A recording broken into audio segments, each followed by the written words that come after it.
Hi, I'm Arijit Ghosh, and we are at the Learning for a Sustainable Future Teacher Conference here in New Delhi.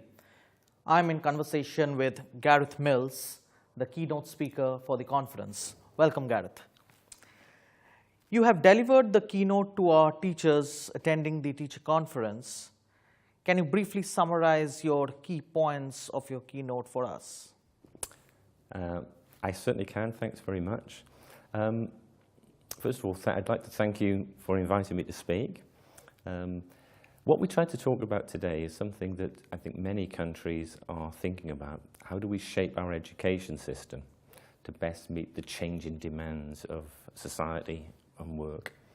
And we've talked about three things. The importance of a curriculum that looks at the past, the present, and the future. And so we all agree that it's important for every student to understand the past, their heritage, the best that has been thought by human beings, their cultural inheritance.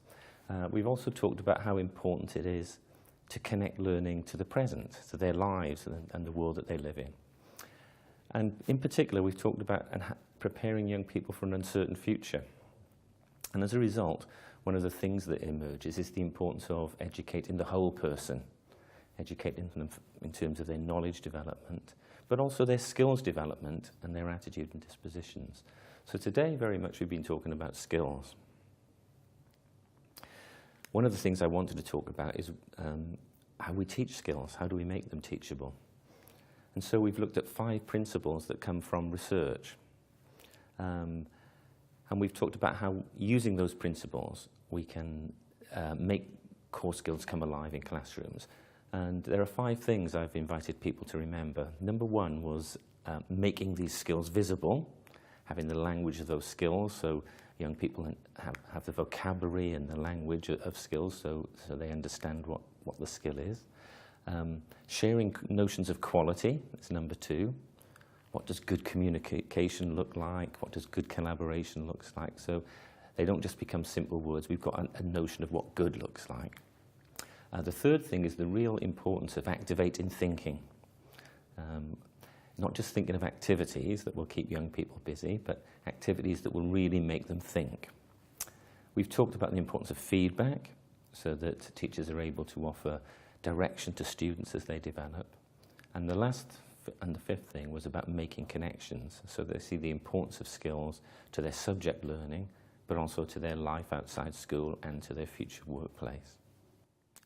Sounds fabulous, Gareth. You also have heard teachers in India talking about how they have embedded core skills within their curriculum. Your reflections on that? I think the first thing I've taken away from it is the sort of absolute professionalism and determination of teachers to do the best for young people. And we've seen teachers from rural schools and urban schools all sharing one thing in common, to prepare their young people for the world that they're going into, to help them flourish. So certainly in all that diversity, there's a common purpose to prepare young people, and as I said, to develop them in the round, to develop them as whole human beings, which I think is really commendable, and perhaps something we share with many teachers around the world. With your experience, I'm sure you have attended now hundreds of conferences, and this is the first British Council teacher conference in India which you are attending. What is your biggest takeaway from this conference? Part of this conference has been about the importance of international education and sustainable development. And it seems to me these issues, international education, issues of sustainable development, the sustainable development goals, are global issues that affect us all.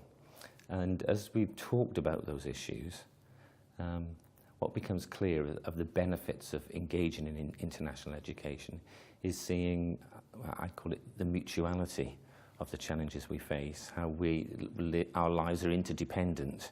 The way we behave affects you, the way you behave affects us, and how much we share in common.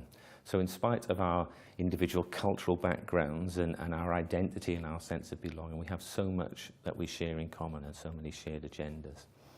And I think the other thing is that I've taken from that is the importance of people recognising the sense of mutuality, but not just seeing it, doing something about it. So this sense of helping young people to be change makers, to make a difference in the world and make a difference in their own lives. Thank you, Gareth. That was Gareth Mills. You can watch Gareth's complete keynote on British Council YouTube channel.